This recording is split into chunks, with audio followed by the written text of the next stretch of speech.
podcasting is only going to grow.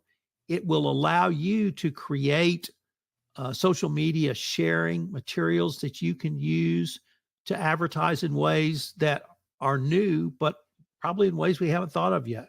So if you don't have a podcast, get one. Y'all, today's show is so good.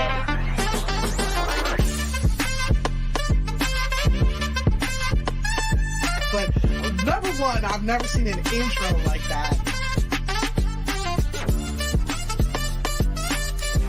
It is my hope and desire that not only will episode 30 still be fun, but episode 300 will be even more fun. You were made for something great, so go and be awesome.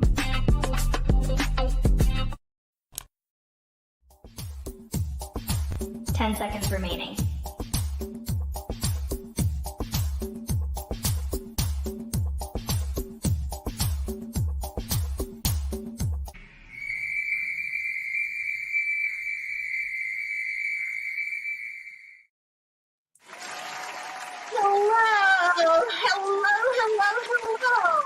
And welcome to the show. My name is Renee Hastings, and I'm your host of Renee Speaks. Y'all, today's show is going to be so good. And part of that reason is because of our amazing sponsor, Wilbron. Wilbron is Alabama's premier public relations firm.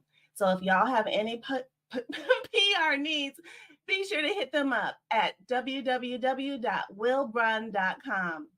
Y'all, as I mentioned before, June is Man Month in honor of Father's Day. And I'm so excited to share one of the most incredible men I've ever met.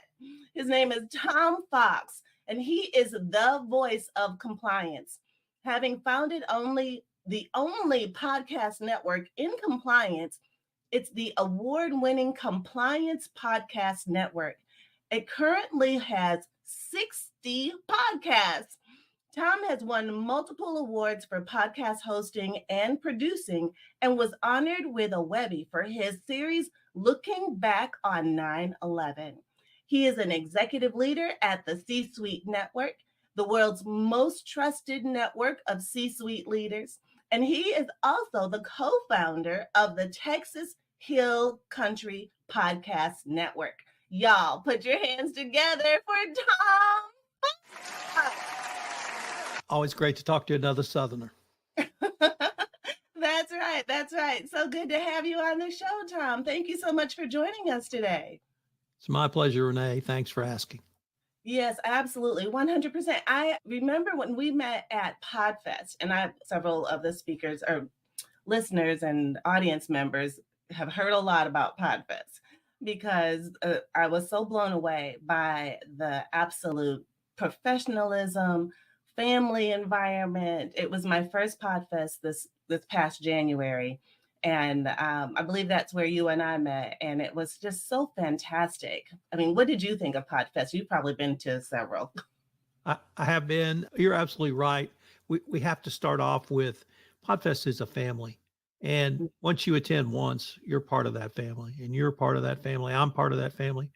Chris Kermatos and his wife, Katie, have made it that we're a family, and literally anyone you meet at PodFest, you can reach out to for help, for guidance, for mentorship, to talk to ask to be on a podcast. But that's directly as a result of what Chris and Katie have created for us all. That's right. Absolutely. They've done such a wonderful job, and you definitely belong. When you go to a podcast, you just feel like you belong, no matter what your topic is. If you have a podcast, no matter what you speak about, and even if you don't have a podcast, it was just so welcoming, so warm, so inviting. And I was just so blown away and so grateful to meet all of the fantastic people there. And I'm glad that we have stayed in touch since then, and you've accepted our invitation to be on today's show. So thank you so much for that. It's really my pleasure, and I'm looking forward to our visit. Yes, absolutely. So one of my first questions is, I know that today's show is talking about the power of podcasting. So can you share with us what you've seen in this whole realm of podcasting and its evolution from the start, and maybe a little bit about your background as well and what got you interested in it? Sure. So I started podcasting in 2012, and I started it really as a marketing outgrowth from blogging. I started blogging in 2010. I was laid up from a bad accident. I couldn't leave my house except to go to physical therapy. And so I started learning about social media, which at that point I literally knew nothing about. Mm. Twitter, LinkedIn, Facebook, etc. And then I started blogging, and that blogging led to podcasting. Then I got the bright idea of starting a network. Now I was in a very niche area of legal and regulatory compliance. So it's obviously not for everyone, but podcasting is for everyone. And one of the reasons I'm so excited to come out and speak to you and your audience, Renee, is I think that every business needs a podcast. Every professional needs a podcast. Literally everyone should have a podcast because it works on multiple levels. If you're a business, you can show thought leadership. If you're an individual, if you're a business professional, you can create a personal brand, just like you've done. It's a great way for you to just show your subject matter expertise. It's a great way to get new potential clients through your audience. And it's a great way to introduce yourself to potential clients or customers. Because if you or I email someone and say, "Hey, my name is Tom, my name's Renee, I've got this great service, I'd like to schedule a time to talk to you," they may or may not respond. But if you or I email somebody and say, "Hey, my name is Tom Fox," or "My name is Renee, I've got this podcast, I'd like you to come on and talk about you," you'll get 100% response, and it will be yes. So it's a great way for you to introduce yourself. And it's the thing for me, though, is it keeps me incredibly sharp because Mhm. I get to talk to the smartest people in legal and regulatory compliance literally all day long. So it's not that I have the innate ability to see around corners, but I'm talking to everyone who can. And I'm able to put everything together in a way that a lot of people can't simply because I'm engaging in communication with everyone. That makes me see a very big picture. So I think it's a great forum. I think it's a great tool. As I said, I think everybody should have a podcast, and you're certainly a great example of that, Renee. Well, thank you, Tom. That is very, very kind. And I could not agree more. Podcasting just increases your audience and your reach so much and just beyond anything you could ever imagine because there's no boundary to airwaves. There's no boundary to all of the different platforms that share, whether it's an audio podcast, a video podcast. We know YouTube is here and it's probably here to stay, and all the other video streaming platforms. The content is just limitless. It is just so limitless. The power of the with the power of the internet comes the power of podcasting, I think. They just kind of go together. Well, there's one other thing that makes the podcast unique, Renee, and it's the audio component.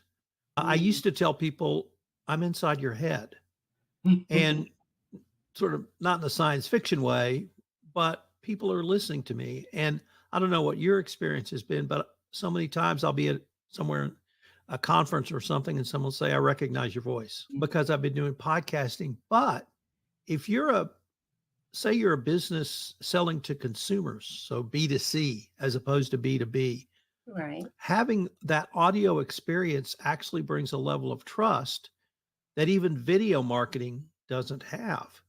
Certainly print marketing doesn't have. And if you listen to someone on a podcast, you almost feel like you know that person. And there's some podcasts I listen to literally every week, whether it's one or two guests, and I feel like I'm at the breakfast table having a cup of coffee, watching two friends have a conversation.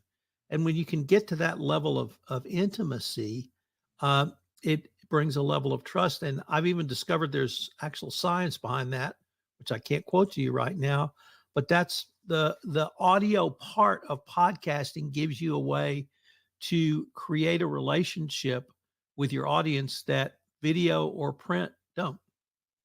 Wow, I never even thought about that part. You're literally in someone's head when you just do the audio part.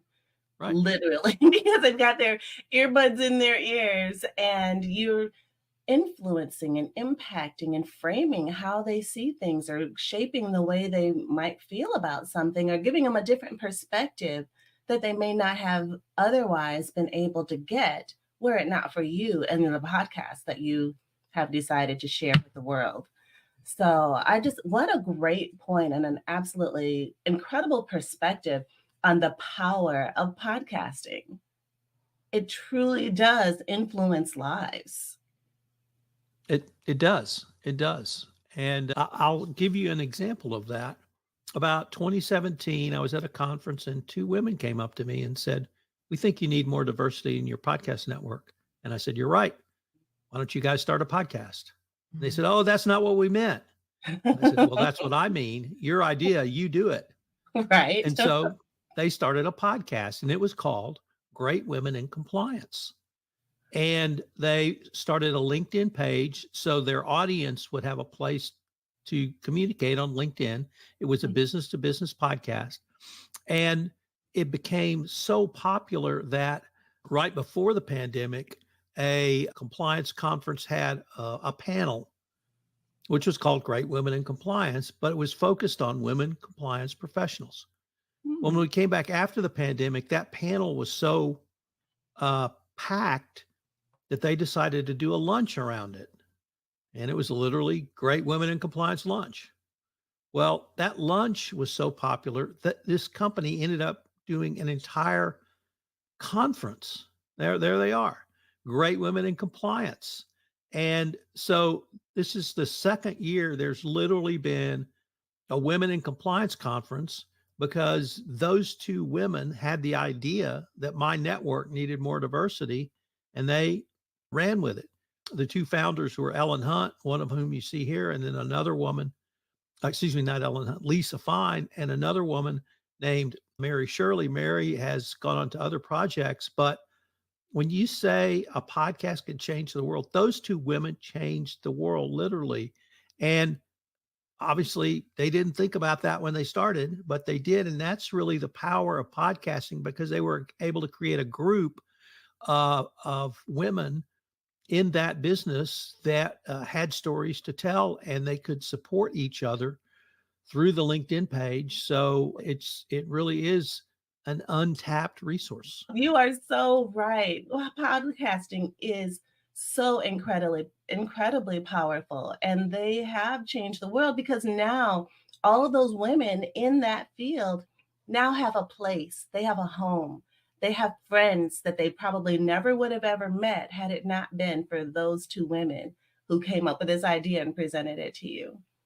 So I love that. Exactly. I love that so much. And we all need more community. I mean, just someone to be in our corner, someone to talk to, someone we have something in common with and can share, bounce ideas off. Like you said, being thought leaders. And because we don't all know everything, but everybody brings something to the table.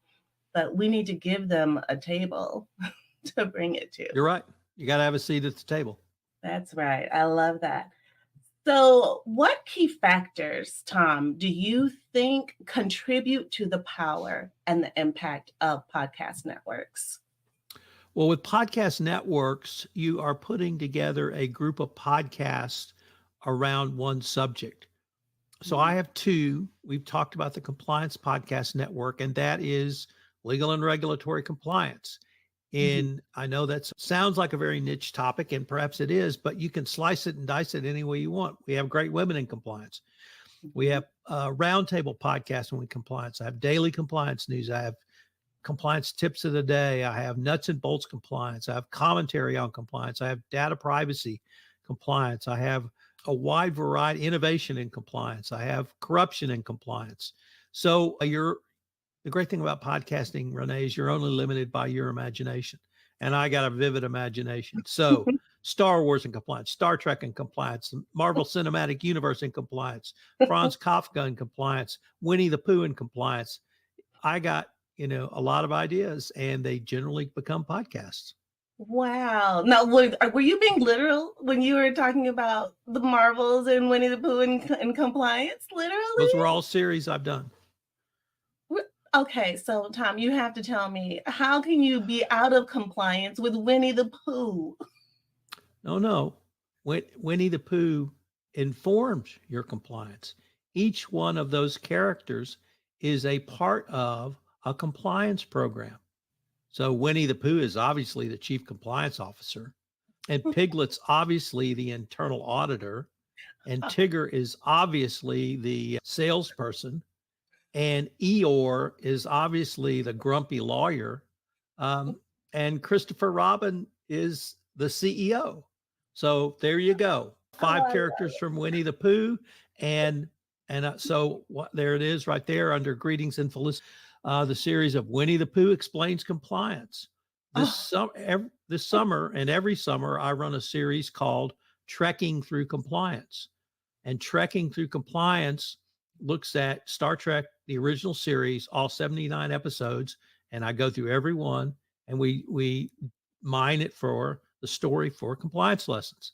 I started doing this in 2017, and I've run it 7 years now. And this year, the numbers are stronger. They get stronger every year. So there's a pretty big market for thinking about different ways to think about compliance. So I have movies and compliance, sports and compliance, design thinking and compliance. My charm and my curse is I got one switch. It goes on and off. I don't have a dimmer. And when that switch goes on, I have to do something about it. that's right. Oh, I love how you don't sit on your gifts and talents, Tom. It's like if you have a thought and it's and part of your imagination, you are going with it. And look at all of these uh, shows that you've done and that you have on your network. And what a great and innovative way to share information that could otherwise be very complicated or very hard to understand. And the way you break it down just makes it so easy. It makes people want to be compliant and want to know more about how they can be compliant in all the different areas. How fun. So I tell all my guests I have two criteria and two criteria only for a successful podcast. Number one, how much did I learn? Mm, Because I've written the handbook on compliance. yeah. And if I learn something, my audience is going to learn something. But equally important is how much fun did I have? Mm, Because if I had fun, it comes across in my voice. And I don't mean laughing and cutting up because I'm a lawyer. So pretty glum. But if I have fun with somebody, like I'm having fun with you, that comes across. And they say people come for the guest and stay for the host. And I think that's true. And, wow. and when I'm having fun, I think it makes the audience experience more fun. Yes, absolutely. 100%. Could not agree more. And that's one of the things that endears me to this whole podcasting space is the relationships that get developed because of all the fun that we have even before we come on screen and go live or whatever, or even afterwards in the green room when we're chatting it up, recapping the show and just learning more about each other. These are relationships that last. These are people who become a part of your ecosystem of life now because you have taken this time out of your day to get to know them, to have fun with them, and maybe learn a couple of things, teach a couple of things, and keep your audience engaged, making them want to keep on coming back. Like you said, they come for the guest and stay for the host. No, they come for the host and stay for the guest. No, they come for the guest Come because for the the guest guest, rotate, stay for the host. stay for the host. Got it. It's awesome. I love it. And I'm learning new things even as we speak. So thank you so much for educating me, educating our audience, and helping our audience, even if they're even thinking about having a podcast. Consider all of these things Tom is talking about. How to keep it fun, how to keep it engaging, how to be creative and using your imagination for different show topics, and how to cater one message in so many different ways to get to the same thing. And it's all about compliance. And one of the things that Tom, you and I were talking about just a little bit ago was about AI and compliance.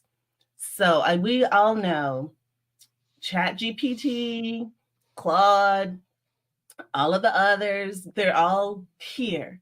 They're all doing their thing. They're all helping to make people's lives easier. I have that in air quotes, easier. What do you think about AI and compliance? So at the last compliance conference I was at, there was one of the keynotes was a techie who had been in AI for about 10 years. So she was very experienced. And she said, "Hey guys, this is just a tool. Faster, better, more comprehensive, but it's just a tool. And think Mm, about it as a tool. How would you manage a tool?" And so that really helped me frame my thoughts around AI. And I will tell you, the first time I used ChatGPT, I felt like I did when I was 11 and my parents bought my sister and I Encyclopedia Britannica for the first time. mm, And I just thought, literally, I have the world A to Z at my fingertips. mhm. And I can read. I was always a nerd. So, reading encyclopedia was fun for me. But Like, yeah, so that was how I initially felt. The point you said, Renee, is efficiency. Well, yes, it can do a lot of things. I mean, you can ask it to write an email, you can ask it to write show notes to a podcast, you can ask it to write a blog post, you can ask it for do research with it. But here's the thing around Chat GPT. If you ask a question and you get an answer, you don't know where that answer came from or even if that answer is correct. that's right. Now, in compliance, if I ask ChatGPT a question, I already know the answer just because I'm a subject matter expert in compliance. Mhm. But if you, Renee Hastings, queried some question or prompted some question, you might not know the answer if it's a compliance question. Right.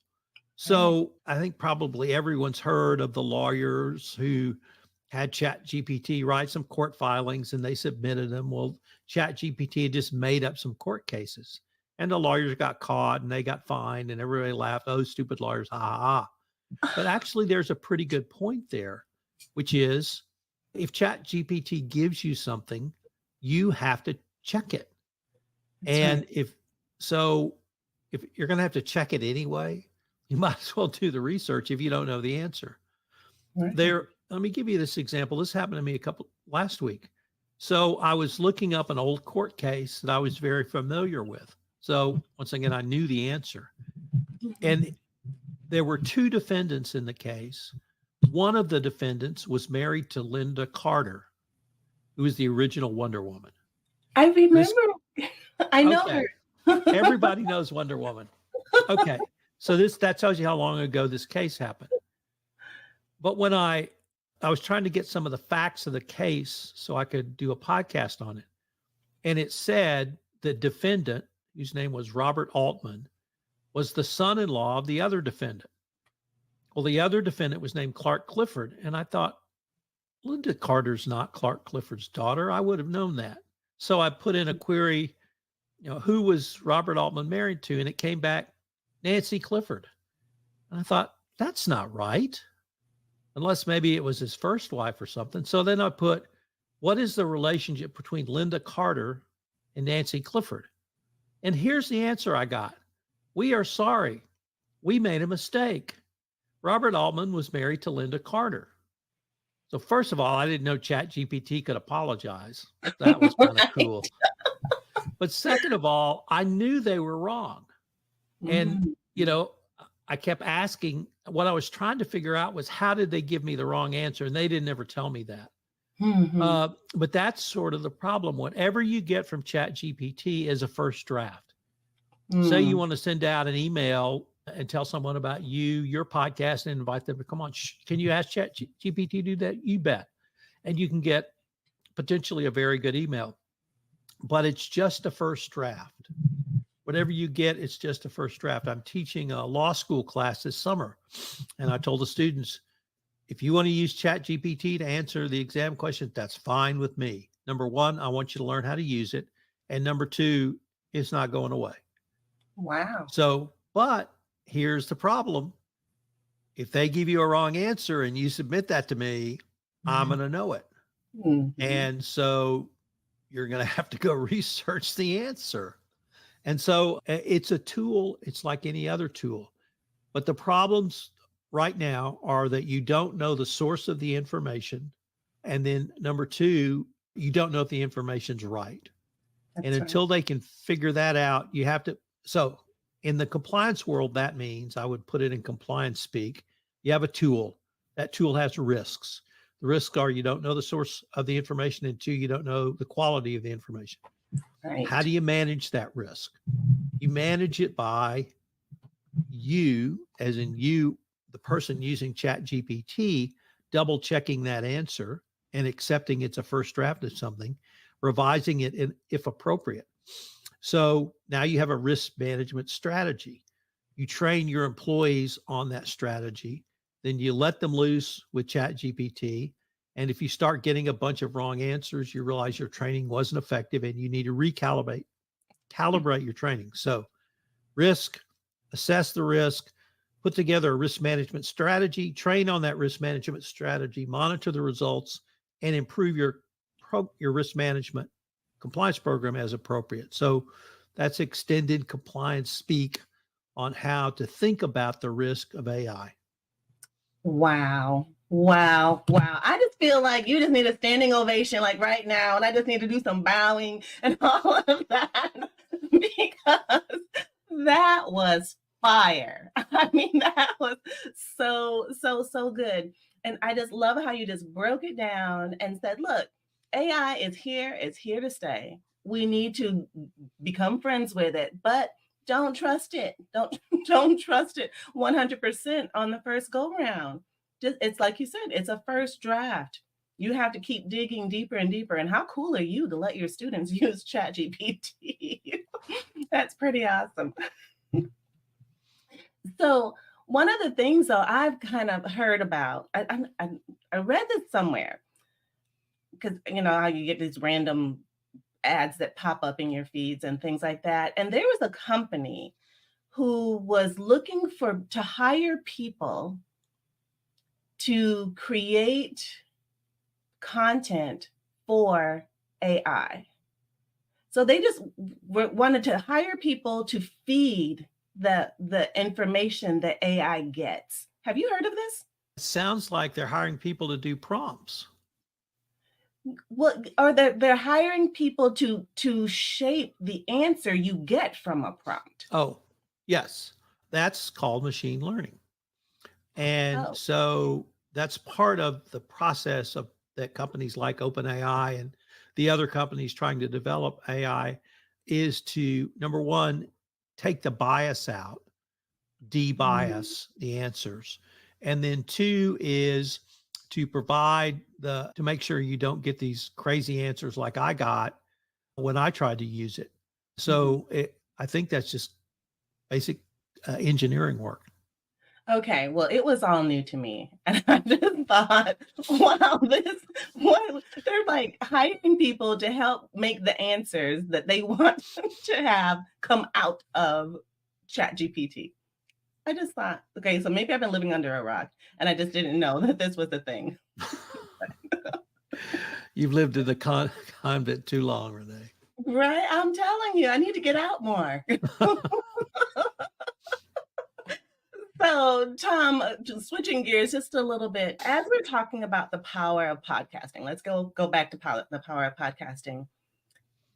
What are some specific things that people can use who are entrepreneurs or like you said, every business needs a podcast.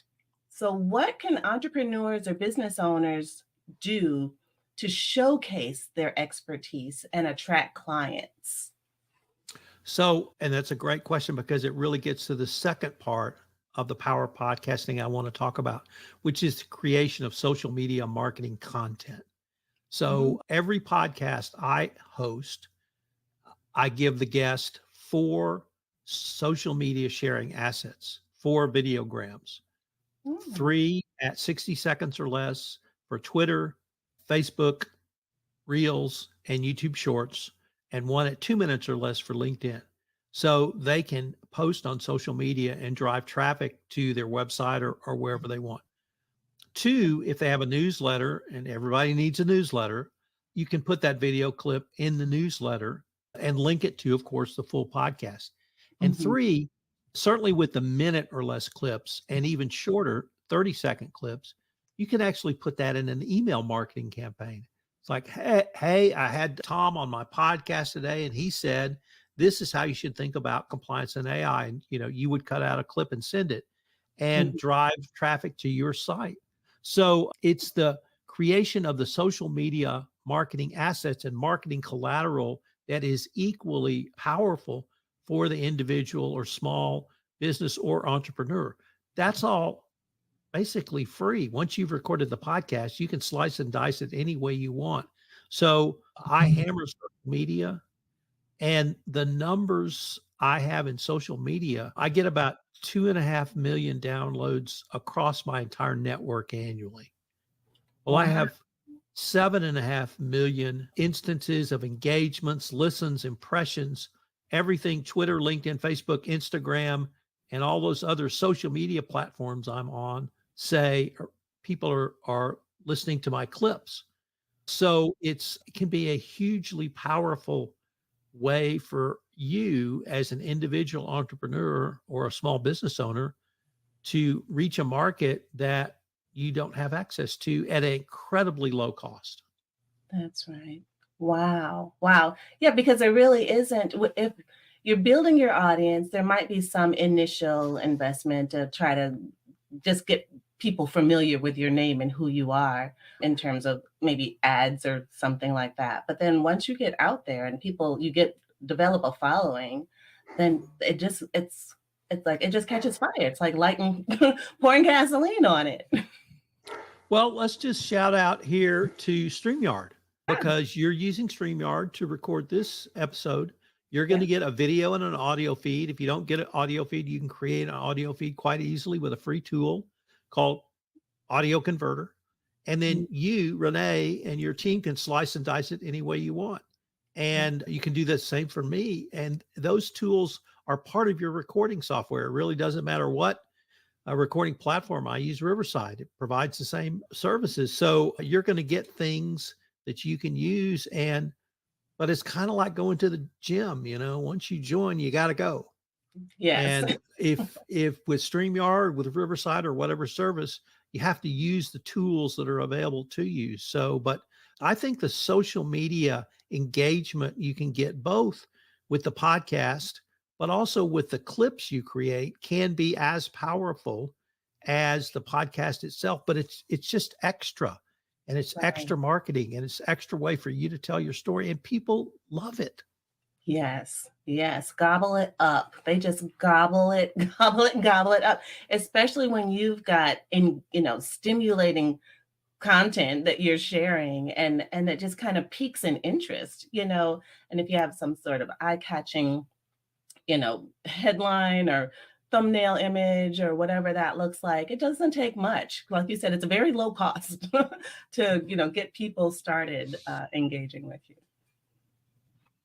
So one of the last things that I really want to share, because I know that we're running out of time. I cannot believe that we're running out of time already. How do you foresee the future of podcasting? Sure. So I heard a stunning statistic on the latest Podfest. Chris Krimitos, the founder of Podfest Expo, does a monthly sort of town hall. And in the May town hall, one of the guest speakers, Larry Roberts, said that over 60% of all Americans had listened to podcasts. Well, you know what that means? That's 200 million people. And that's just in America. Podcasts are a hugely popular medium for communication. As you said, as crazy as it is, from Winnie the Pooh to Great Women in Compliance and everything in between, it's not going away. It's here to stay. And people cannot get enough of it. I live in a county in rural West Texas that's over a third of the county is over the age of 65. Oh, Well, wow. guess what? 75% of those people listen to podcasts. Yep, over 65, and they're listening to podcasts. But it turns out that engagement with Gen Xers, or excuse me, Gen Zers is even more. So podcasting is here to stay. Podcasting is only going to grow. It will allow you to create social media sharing materials that you can use to advertise in ways that are new, but probably in ways we haven't thought of yet. So if you don't have a podcast, get one.